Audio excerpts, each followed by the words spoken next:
Pedagang di pasar tradisional Pak Baeng-Baeng Kota Makassar kian terdampak tingginya harga cabai. Harga cabai yang mulai naik sejak awal tahun 2025 kini tak kunjung turun dan cenderung bertahan tinggi. Rata-rata cabai kini dijual di kisaran Rp65.000.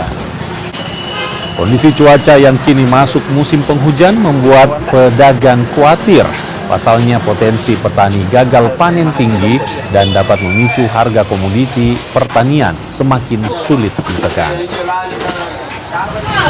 Untuk saat ini ada kenaikan dari harga sebelum tahun baru itu harganya di kisaran 40.000.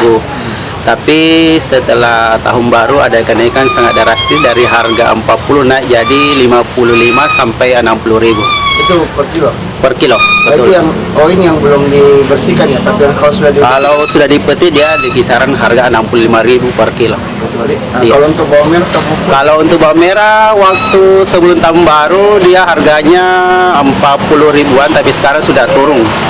Mungkin karena mereka sudah panen akhirnya mungkin turun sekarang dari harga 40 turun jadi 35.000 per kilo.